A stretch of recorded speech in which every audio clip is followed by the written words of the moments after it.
On a Tuesday morning in April of 1971, a USDA soil conservation agent named Douglas Price drove his government truck down a dirt road in Trego County, Kansas, and parked at the edge of a field belonging to a 31-year-old farmer named Roy Casper. Douglas had been doing soil assessments in western Kansas for 11 years. He had seen good ground and bad ground and every variety in between. He had the particular confidence of a man whose expertise has been confirmed often enough that it no longer occurs to him to question it. He walked Roy's field for 40 minutes. He pushed a probe into the soil at 6 locations. He looked at the color and the texture and the structure. He wrote notes on his clipboard in the efficient shorthand of someone who has filled out the same form many times. Then he walked back to where Roy was standing at the edge of the field and delivered his assessment. "Mr. Casper," Douglas said, "this ground is not going to improve with standard management. The soil profile is compromised at depth. The structure is poor. The organic matter is depleted." He looked at his clipboard. "My recommendation is that you not invest further in this parcel. If you're looking to expand your operation, I'd encourage you to look at ground in the eastern part of the county where the soils are more responsive." Roy said, "What exactly is wrong with it?" Douglas looked at him with the mild patience of someone explaining something to a person who lacks the background to fully understand it. "The soil is exhausted," he said. "Decades of cropping without adequate management have left it in a condition where the inputs required to make it productive would exceed any realistic return." He put his clipboard under his arm. "I'm sorry to give you bad news, but that's my honest assessment," Roy said. "Did you test it?" Douglas said, "I've assessed it, visually and with the probe." Roy said, "Did you send samples to a lab?" Douglas said, "That level of analysis isn't necessary in a case like this. The indicators are clear."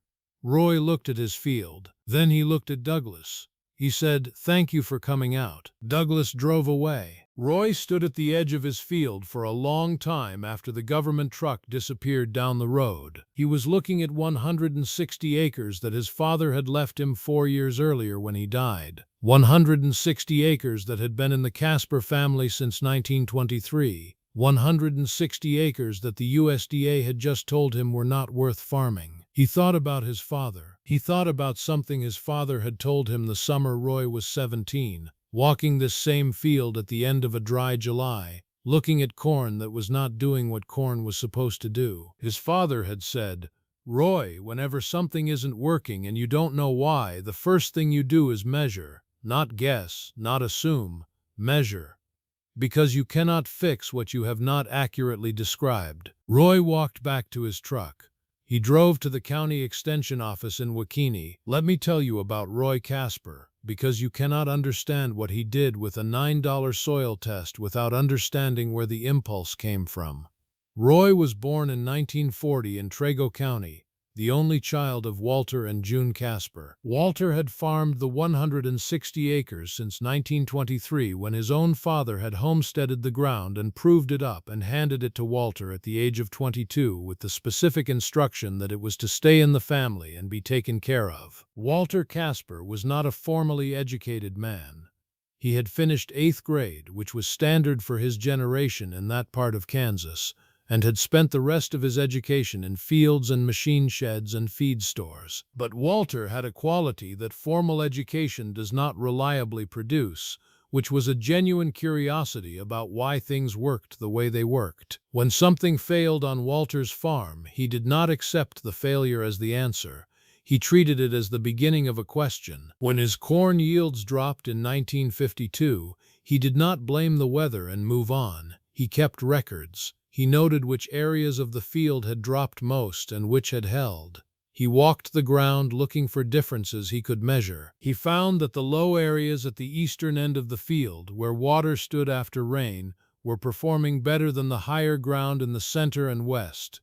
He dug holes and looked at the soil profiles. He talked to the extension agent. He ordered a soil test, $2 in 1952, and read the results carefully with a dictionary beside him for the technical terms. He found that the center and western sections of his field were significantly lower in organic matter than the low areas, and that the pH was slightly high for optimal corn production. He started a composting program.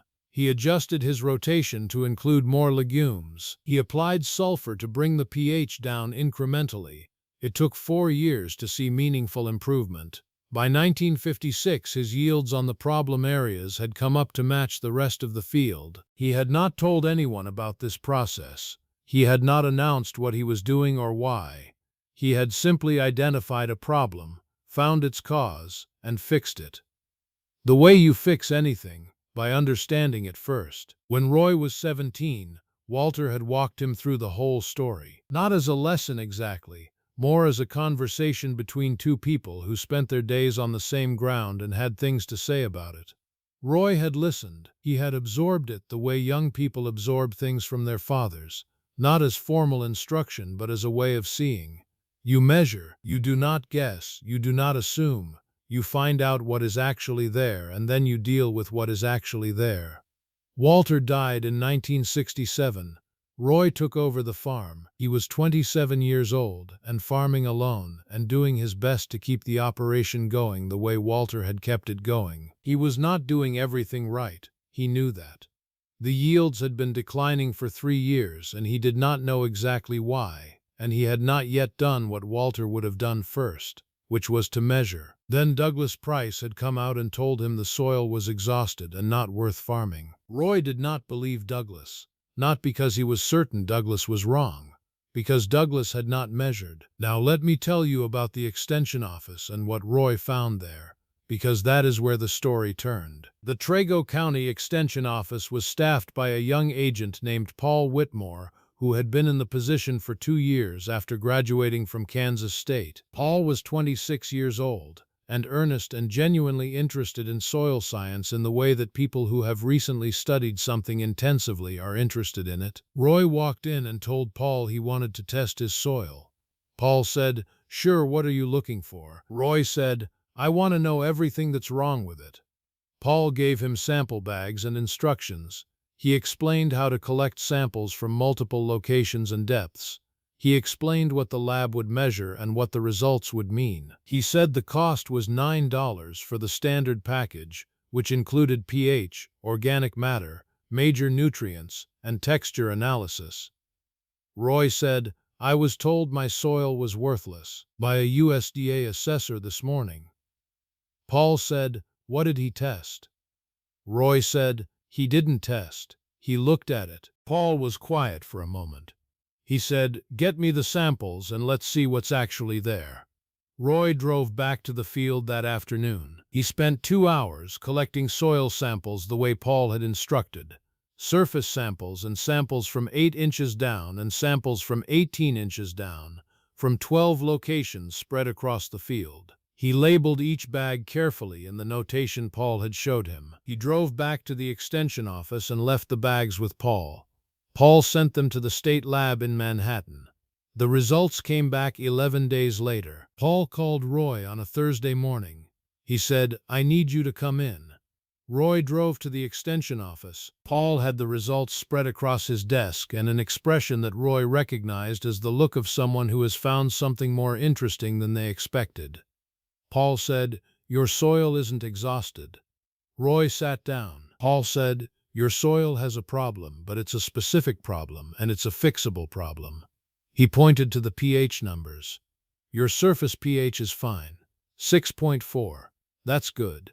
But look at the 8-inch reading, 5.8, and the 18-inch reading, 5.3. Roy looked at the numbers. "What does that mean?" Paul said, "It means your subsoil is acidic, significantly acidic. The surface looks acceptable because there's been enough liming over the years to maintain the top layer. But 6 to 18 inches down, where your corn roots are spending most of their time after the first few weeks, the pH is low enough to be toxic to root development." Roy said, "Toxic?" Paul said, "Not literally toxic like poison, but at a pH of 5.3, phosphorus becomes chemically unavailable to plants regardless of how much you apply. Aluminum and manganese become soluble at levels that damage root tissue. Your crops are growing in the top 6 inches, exhausting what's available there, and then hitting a layer they cannot penetrate effectively." Roy thought about his father walking the field in 1952. He thought about Walter digging holes and looking at soil profiles. He thought about the low areas at the eastern end that had performed better because water moved through them differently, and perhaps because they had a different subsurface history. Roy said, "How would the subsoil get acidic without the surface being acidic?" Paul said, "Good question." He leaned back. "A few possibilities. Acid leaching from the surface down over many years. The lime you apply stays mostly in the top few inches. Acid rain, which was more of an issue in eastern Kansas but not impossible here. Fertilizer application over time. Ammonium-based nitrogen fertilizers acidify soil as they react. Or it could be natural geological variation, the parent material your soil developed from in that part of the county." He looked at Roy. "The honest answer is it probably doesn't matter exactly why. What matters is that it's there and it's measurable and it's fixable." Roy said, "How do you fix subsoil acidity?" Paul said, "Deep incorporation of lime, not surface application. You need to get lime down into the problem zone. That means either deep tillage to physically move lime into the subsoil layer or lime applied before tillage and worked in aggressively." He paused. "It's not cheap and it's not fast. The reaction takes time. You might not see full benefit for 2 to 3 years." Roy said, "What did the USDA inspector miss?" Paul picked up the assessment form Douglas had left with Roy. He read it. Then he set it down. He said he looked at the surface, probably pushed his probe into the top 4 inches, looked at color and texture, made a judgment call. He said a visual assessment and a surface probe will not reveal subsoil pH. The only way to find this is to test at depth, which he didn't do. Roy said, "So his assessment was wrong." Paul said carefully, "His assessment was incomplete. He saw real problems. The surface does have depleted organic matter. The structure isn't great. Those are real issues. But they're not why your crops are failing. Your crops are failing because their roots cannot function properly in the subsoil. Fix the subsoil pH and the other issues become manageable." Roy said, "What's the $9 test found that the government missed?" Paul smiled. "A $9 test sent to a lab that measures what it measures, which is what's actually in the soil, not what it looks like. Let me tell you about the treatment program, because this is where Roy's father's lesson about measuring became a lesson about patience." Roy ordered lime in the fall of 1971, not the standard agricultural lime spread on the surface. He worked with Paul to design a program that would get lime into the problem zone. He rented a chisel plow and made deep passes across the field. He spread lime at 4 tons per acre, twice the usual surface rate, and worked it into the soil with the chisel plow to 18 inches. He did this across all 160 acres over 6 weeks of fall work. It was expensive. The lime and the custom application cost him $1,100, which was most of what he had in savings. He did not tell his neighbors what he was doing. He did not tell anyone except Paul and his wife Margaret, who kept the farm books and needed to know where the money was going. The neighbors noticed the activity but misread it. Harold Swenson, who farmed 320 acres to the north, stopped his truck on the road one afternoon and called across to Roy. "What are you doing over there?" Roy said, "Working the ground." Harold said, "You know the government man was out here. Heard he said your soil was done." Roy said, "I heard that too." Harold said, "You putting money into ground like that, Roy? I don't know. I'd be looking at selling before you pour more down a hole." Roy said, "I appreciate the thought, Harold." Harold drove on. Roy went back to work. The first year after treatment, 1972, showed modest improvement. The corn came up better than it had the previous 3 years. The stands were more uniform. The color in the middle of the growing season was greener, which Paul had told Roy to watch for as a sign of better nutrient uptake. The yield was up 11 bushels per acre from the year before. Not dramatic, but directional. The root samples Roy pulled in August confirmed what the yield suggested. The roots were penetrating deeper than they had in previous years. They were not yet reaching full depth. The pH in the lowest zone had not fully corrected, but they were moving down through ground they had previously been unable to use. Roy sent another set of soil samples to the lab in Manhattan that fall. $9 more. The results showed the surface pH unchanged, the 8-inch pH up from 5.8 to 6.1, and the 18-inch pH up from 5.3 to 5.6. Still not ideal, but moving. Paul said, "You need another year of treatment on the deep layer. Maybe two. The chemistry is moving the right direction, but it needs more time." Roy ordered more lime the following fall. Smaller application this time, 2 tons per acre on the sections that were most deficient, and he deep incorporated it again. Let me tell you about the third year, because 1973 was when the numbers got people's attention. Roy's yield that fall was 138 bushels per acre. The Trego County average was 116. Roy was 22 bushels above average on ground that a USDA inspector had declared not worth farming 2 years earlier. He took his grain to the elevator in Wakini. The elevator manager, a man named Glenn Tuttle, who had been weighing grain and giving out elevator tickets for 20 years, looked at the yield calculation and looked at Roy and said, "Casper land hasn't produced like this in my memory." Roy said, "I changed what I was doing." Glenn said, "What did you change?" Roy said, "I tested the soil." Glenn said, "Well, whatever the test told you, it seems to have been right." The yield number moved through the farming community the way yield numbers always move, through conversations at the elevator and the co-op and the feed store. Harold Swenson heard it and drove out to Roy's place the following Saturday. Harold stood at the fence line looking at Roy's stubble field, imagining what it had looked like 3 weeks earlier under full corn. He said, "I heard 138. Roy said, "That's right." Harold said, "2 years ago the government man said this ground was done." Roy said, "He was working from incomplete information." Harold said, "What did you do?" Roy told him, "The soil test, the pH readings, the deep lime incorporation, the 2 years of treatment." Harold listened without interrupting. He was a careful farmer, Harold, and he knew enough about soil chemistry to understand what Roy was describing. When Roy finished, Harold said, $9. Roy said, $9 for the test, $1,100 for the treatment. Harold said, "What would this ground have sold for if you'd taken the inspector's advice?" Roy had thought about that. He said, "Probably $80 an acre at the time, maybe less. Somebody would have taken it for clear debt value." Harold said, "And now?" Roy said, "I haven't had it assessed, but comparable ground in this county is selling for $250. Harold did the math out loud. 160 acres at the difference between 80 and 250. That's $27,000 in 2 years. Roy said, "Plus the difference in yields, which compounds." Harold was quiet for a long time looking at the stubble.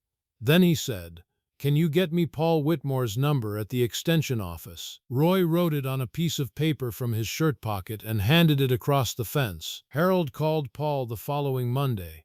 He sent soil samples the following Saturday. His results came back 2 weeks later and showed a similar subsoil acidity problem on his north fields that had been underperforming for 6 years. He had blamed the seed variety. He had blamed the weather. He had never thought to test at depth. He treated his soil the following fall. By 1975, his yields on the north fields were up 18 bushels per acre. He told Roy at the co-op in November of that year. He said, 18 bushels per acre on 320 acres. At current prices, that's almost $6,000 in additional income this year alone from a $20 soil test. Roy said, $9 was mine.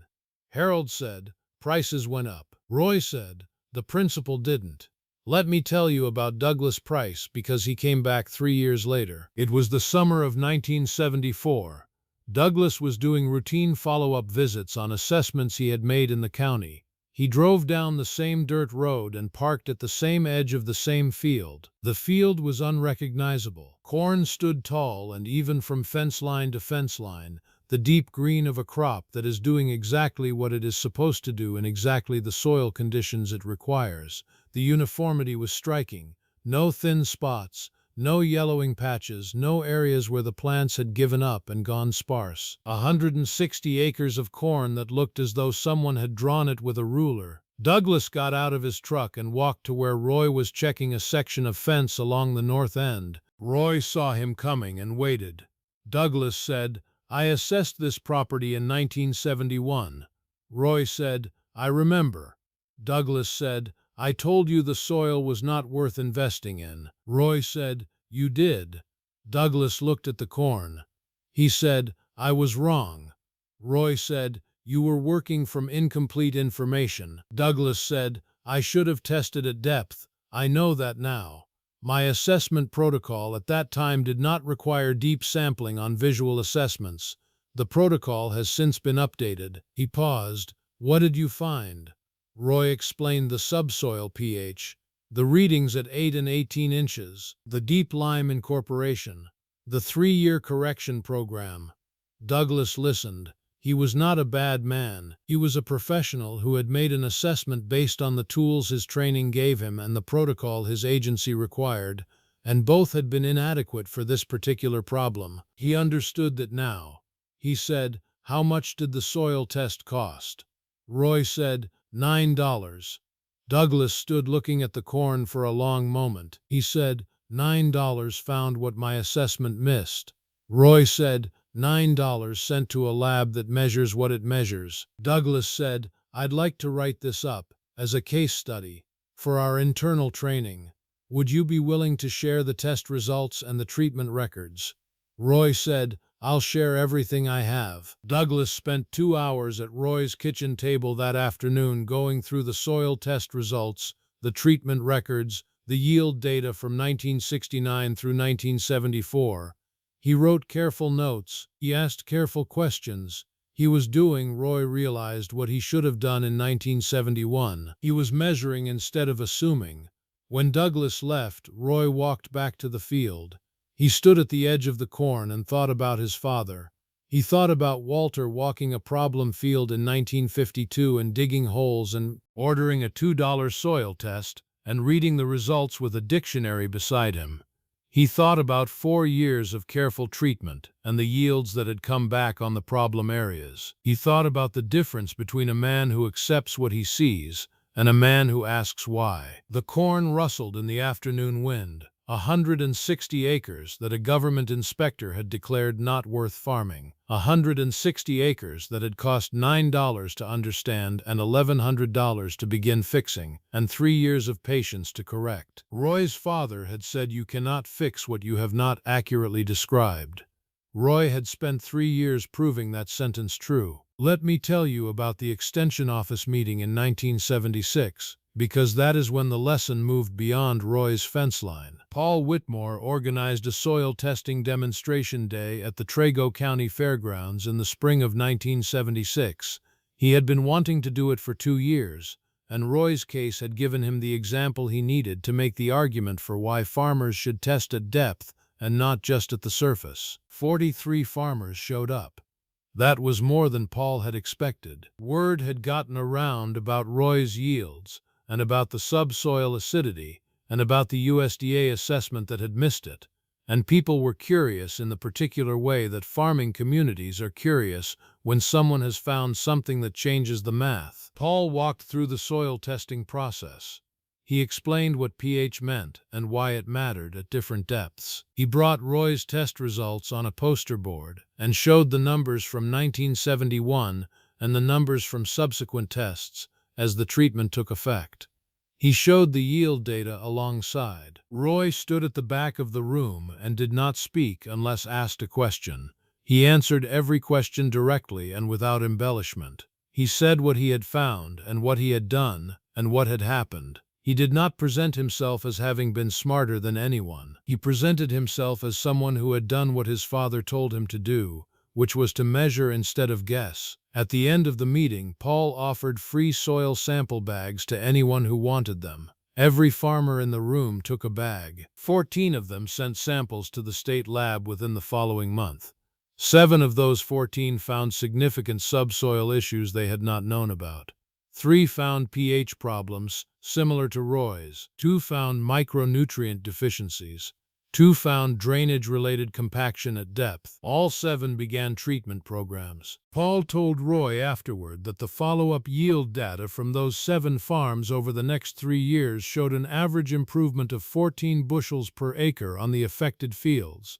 On 300 acres of combined affected ground, that was 4,200 additional bushels per year. At $2 corn, that was $8,400 annually flowing back into 7 farm operations from 14 soil tests that had cost $9 each. $126 in testing had generated $8,400 per year in additional income across the county. Roy said, "My father spent $2 on a soil test in 1952. He said that was the best $2 he ever spent." Paul said, "What do you think the $9 was?" Roy thought about Douglas Price driving away in his government truck.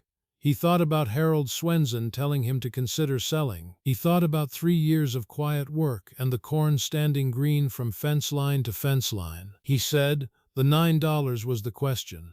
Everything after that was just the answer working itself out. Let me tell you one final thing, because it is the thing that matters most. Roy Casper farmed the 160 acres until 2003 when his knees made it clear that 32 years of fieldwork was enough. His son Daniel farms it now with help from his own son, Roy's grandson, who is named Walter after the man who taught Roy to measure instead of guess. The soil tests are still sent to the lab in Manhattan every 3 years. The results still go in a folder in the file cabinet in the farmhouse office, alongside every test result going back to 1971. Roy's results and the ones from the years before that which Walter had saved going back to 1952. 69 years of soil test results. 69 years of measuring instead of guessing. The subsoil pH on the Casper farm now runs between 6.2 and 6.4 across all depths, which is where it should be, which is where Walter's careful management and Roy's correction program and Daniel's maintenance have kept it.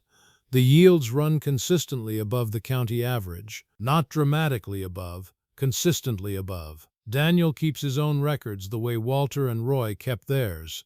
Yield by field. Input cost by field. Soil test results every 3 years. He can tell you the pH of the soil at 18 inches on every part of his farm. He can tell you what it was in 1971 when Roy first tested and what it has been every year since. He can trace the line from the problem to the measurement, to the treatment, to the correction across 5 decades of careful attention. Douglas Price's case study was published in the USDA's internal training materials in 1975. The protocol for soil assessment in Kansas was updated to require deep sampling on all agricultural assessments. Douglas told Roy about it in a letter he wrote in the spring of that year. He said it was the most useful case study he had contributed to in 23 years of government work. He said the lesson was simple. Visual assessment and surface measurement are not sufficient. The answer is often below the surface, and the only way to find it is to measure what is below the surface. Roy kept the letter in the file cabinet next to the 1971 soil test results. He showed it to Daniel when Daniel was old enough to understand it. He said, "A government expert told me this ground was worthless. He was looking at the surface and making assumptions. A $9 test looked deeper and found the truth." Daniel said, "What's the lesson?"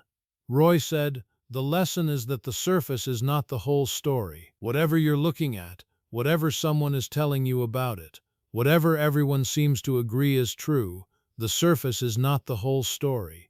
You have to go deeper. You have to measure what cannot be seen." He looked at his father's file going back to 1952, and the measuring has to be done by someone who is willing to find out what is actually there. Not what they expect to find, not what confirms what they already believe, what is actually there. That is what the $9 test did.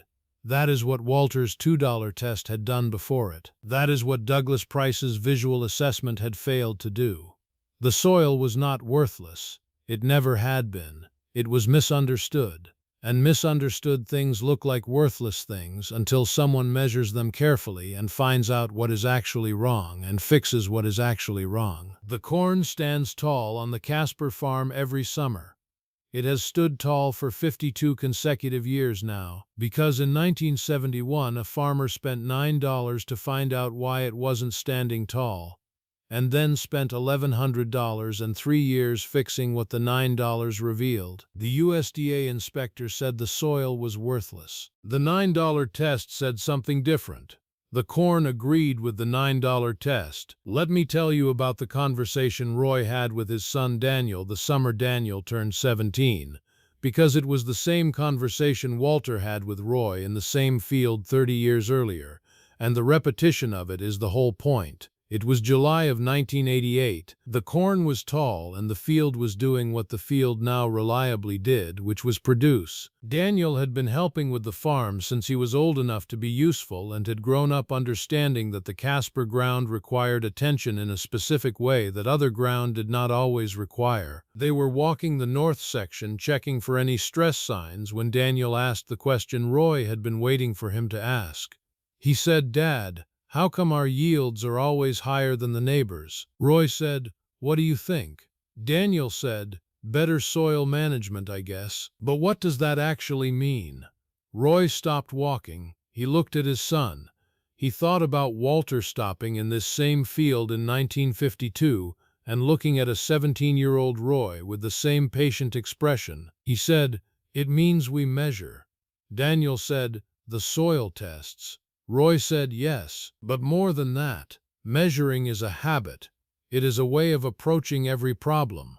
When something is not working, you do not guess why, and you do not accept what someone tells you without checking. You find a way to measure what is actually happening, and then you deal with what the measurement shows." Daniel said, "Like what the USDA inspector missed." Roy said, "Exactly like that." He walked the field. He looked at the surface. He made a judgment from incomplete information, and his judgment was wrong not because he was careless or dishonest, but because he stopped looking before he found the actual problem. Daniel said, "And the $9 test found it." Roy said, "The $9 test measured what his eyes could not see, the pH at depth, the problem that was invisible at the surface but was the real reason nothing was growing." They walked on for a moment. Daniel said, "What if you hadn't tested? What if you just accepted what he said?" Roy thought about it. He said, "We probably would have sold. The ground was performing badly, and we had a government expert telling us it wasn't worth fixing. Without the test, there was no reason to believe he was wrong." Daniel said, "And now?" Roy said, "Now the ground produces above county average every year, has for 15 years. He looked at his son. The difference between selling and staying was $9 and the willingness to find out what was actually true. Daniel was quiet for a moment. Then he said, "I'm going to keep testing every 3 years like you do. And I'm going to teach my kids to test. Whatever they're farming, whatever they're doing, measure first." Roy looked at his son. He thought about Walter. He thought about the file cabinet in the farmhouse office with 69 years of soil tests going back to Walter's $2 test in 1952. He said, "Your grandfather would have liked hearing you say that." Daniel said, "I never knew him." Roy said, "No, but he knew you were coming. He kept records so that whoever came after him would have something to measure from." He put his hand on his son's shoulder. "That is what the records are for," Roy said. "Not for us. For you, and for whoever comes after you." They walked back to the truck through corn that stood green and tall above their heads, grown from soil that a government expert had declared worthless and a $9 test had declared fixable, and 50 years of careful measurement had made into something worth handing down.